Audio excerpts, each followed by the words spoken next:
कभी सोचा है, एक छोटा सा लड़का, सिर्फ 13 साल का, अखबार बेचता था बड़ी बड़ी हवेलियों में। एक दिन उसने एक बंगले के दरवाजे पर दस्तक दी।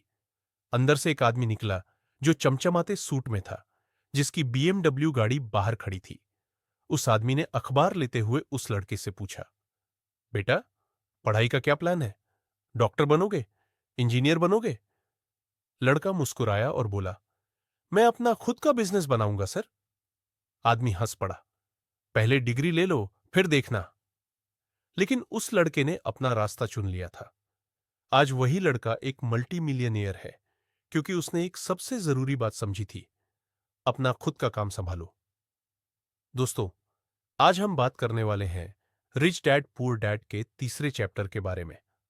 अपना खुद का काम संभालो, माइंड योर ओन बिजनेस। एक ऐसा सबक जो आपकी जिंदगी बदल सकता है, अगर आप इसे दिल से समझे और अपनाएं। रॉबर्ट कियोसाकी कहते हैं, लोग पूरी जिंदगी दूसरों के लिए काम करते हैं, अपने बॉस के लिए, सरकार के लिए, बैंक के लिए, पर खुद के लिए नहीं। यही सबसे बड़ी गलती है। हम सोचते हैं, अच्छी नौकरी मिल गई, खेल को जीत गए, तनख्वाह आ गई, सुरक्षित है, प्रमोशन मिल गया, चलिए कि न सफलता है। लेकिन असल में हम क्या कर रहे होते हैं? अपना सारा समय और सारी ऊर्जा किसी और के सपनों को पूरा करने में लगा रहे होते हैं। रिच डैड ने रॉबर्ट को बचपन से सिखाया, अपना काम संभालो, अपना बिजनेस बनाओ, चाहे नौकरी के साथ साथ ही क्यों ना हो। समझने वाली बात यह है, रॉबर्ट के दोनों डैड, रिच डैड और पुअर डैड, अलग अलग सोचते थे। पुअर डैड, पढ़ाई करो, अच्छी नौकरी पाओ, तनख्वाह पाओ। रिच डैड, वित्तीय शिक्षा लो, अपना एसेट कॉलम बनाओ, आर्थिक स्वतंत्रता पाओ। पुअर डैड का फॉर्मूला था, काम करो, पैसा कमाओ, बिल भरो, रिटायरमेंट का इंतजार करो। रिच डैड का फॉर्मूला था, काम करो, पैसा कमाओ, फिर उस पैसे से ऐसे एसेट्स खरीदो जो तुम्हारे लिए पैसे बनाते रहे।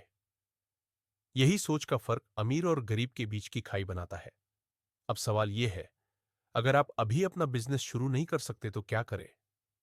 सिंपल है, अपना एसेट कॉलम बनाना शुरू करो। एसेट्स क्या होते हैं?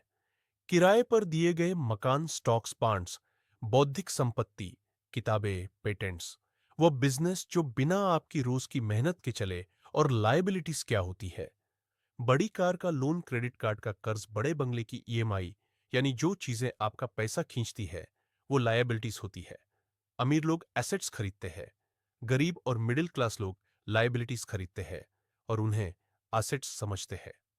आइए एक छोटी सी कहानी से समझते हैं। एक लड़का था, राज। राज ने अपनी पहली तनख्वाह से एक बड़ी कार खरीद ली, लोन पर। हर महीने उसका आधा पैसा ईएमआई में चला जाता था। दोस्तों के बीच स्टाइल था, लेकिन अंदर से तनाव था। वहीं उसका दोस्त अमन था। अमन ने अपनी तनख्वाह से एक छोटा फ्लैट खरीदा, जिसे किराए पर चढ़ा दिया। हर महीने किराया उसकी अतिरिक्त आय बन गया। कुछ सालों में अमन के पास 4 प्रॉपर्टी थी, जबकि राज अब भी अपनी पहली कार का लोन चुका रहा था। सीख, समझदार लोग अपने लिए असेट्स बनाते हैं, बाकी लोग लायबिलिटीज को असेट समझकर खुश होते हैं।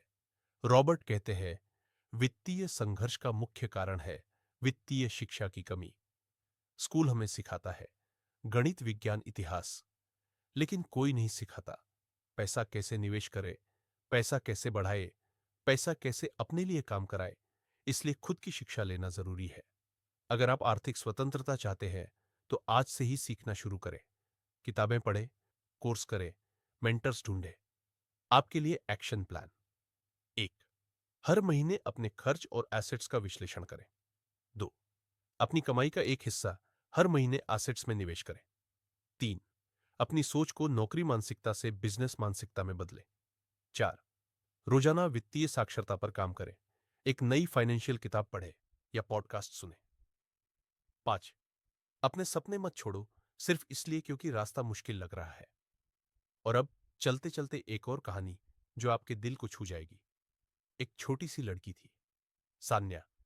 उसके पिता सिक्योरिटी गार्ड थे। घर में पैसे कम थे, लेकिन सपने बड़े थे। सान्या ने 16 साल की उम्र में अपना पहला यूट्यूब चैनल शुरू किया। वो रात को वीडियो बनाती और सुबह स्कूल जाती। 3 साल में उसने अपना खुद का ब्रांड बना लिया। आज वो लाखों कमा रही है और अपने माता पिता को एक नया घर गिफ्ट कर चुकी है। क्यों? क्योंकि उसने समझा, मैं किसी और के सपने के लिए नहीं, अपने सपने के लिए काम करूंगी। मैं अपना खुद का बिजनेस बनाऊंगी। और यही असली सीक्रेट है दोस्तों। आपकी जिंदगी तब बदलती है जब आप अपना खुद का काम संभालते हो। तो आज से वादा करो, नौकरी का आनंद लो, लेकिन अपने खुद के बिजनेस पर काम करते रहो। तनख्वाह लो, लेकिन उसे असेट्स में लगाते रहो। दुनिया के कहने पर नहीं, अपने सपनों के कहने पर चलो। क्योंकि याद रखो, अगर आप खुद के सपनों के लिए काम नहीं करोगे, तो कोई और आपको अपने सपने पूरे करवाने के लिए नौकरी देगा। समय अभी है, सपना अभी जिंदा है, कदम अभी उठाने हैं। अपना खुद का काम संभालो और दुनिया को दिखा दो कि आप क्या कर सकते हो।